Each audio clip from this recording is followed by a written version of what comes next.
Okay, mali. Pangalawang video na to mga kakusa. Ibabagi ko sa inyo ito ah, 50 pesos na 5 piso na ang ating bayaning si Sergio Osmeña. Wala siyang medal naman, no? Diba dapat may medal lang ito mga kakusa na nakalagay kapag mag-print ng ganito. Ayan, kita nyo yung ating bayaning si Sergio is Osmeña. Pansya na kayo mga kusat, hindi ko maklaro pa ano yung mga pangalan niya. Pero bago sa lahat, bago tayo magsisimula, meron ako ulit ibabahagi sa inyo na isang verse na matatagpuan sa Marcos 13:35-37. Ang sabi, gayon din naman, magbantay kayong lagi dahil hindi ninyo alam kung kailan darating ang Panginoon ng sambahayan. Ito'y maaaring sa takip silim, sa hating gabi, sa madaling araw o kaya'y sa umaga. Baka siya'y biglang dumating at maratnan kayong natutulog. Ang sinabi ko sa inyo'y sinabi ko sa lahat. Ayan mga kosa, so maging prepare tayo saan man tayo naroon, ano ating ginagawa. Busy man tayo sa paghahanap ng ating mga pera para meron tayong makain at meron tayong mapakain sa ating mga anak o ating kapatid o tayo man ang breadwinner sa ating pamilya. So huwag natin kalimutan ng Panginoon dahil sabi niya nga roon sa Marcos 13 chapter 13 verse 35-37 na lagi tayong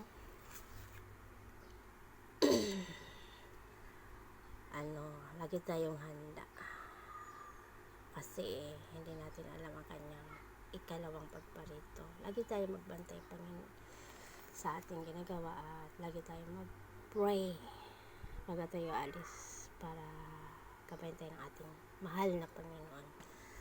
Ngayon, yung babagi ko sa inyo, itong ating 50 piso na 50 piso na banknote na ang ating bayaning si Osmeña, pero wala siyang nakalagay na capital, middle name sa gitna. So dalawang klase yan siya mga kakusa. Ayan, yung mga langgam at ito yung sila yung Amerikano na umanding sa Leyte. Kalimutan ko na yung pangalan ng Amerikano ito. Yung logo na yan tsaka ito ay magkaiba, pero pareho lang yan mga kakusa, so pagkakaiba nitong dalawa, kung papansin niyo masyado tong mga puti-puti pa at ito ay mga gisnaw-gisnaw na at iba yung mukha dito ni Osmeña, yung ating bayaning si Osmeña. Yan, tingnan yung pagka-difference na kanilang mukha. Ito masyadong malaki o sa cellphone ko lang siguro, pero kayo nang musga mga kakusa.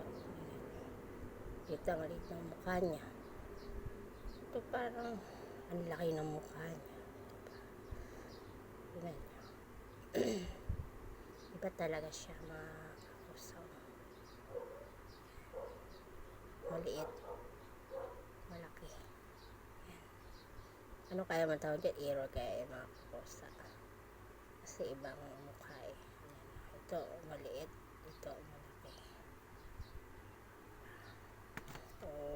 Ano lang siguro, alisin ko ang paglagay yung talaga magkano sila, magka natanggali. Pero ganun pa rin talaga mga kapuso. Follow na kayo at mag-subscribe kayo mga kapuso para yung ma-share kong video ay kislapan nyo man lamang at masaglitan nyo man lamang. Ayan. Itong gantong logo, tingnan mo yung number dito. Isa lang letter. Dito isang letter din siya, pero ang number ay 6.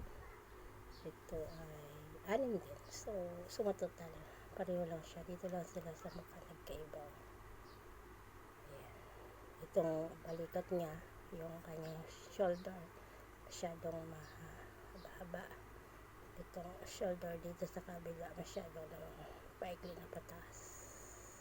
Diba? Diba ang mukha niya? Ewan ko lang kung pareho sa mga gantong logo, kung magkapareho sila. Pag gantong logo din, magkapareho rin ba? Iba talaga eh. Yan ang mababagi ko sa inyo mga kakosa, at mag-ingat kayo lagi saan man kayo patungo.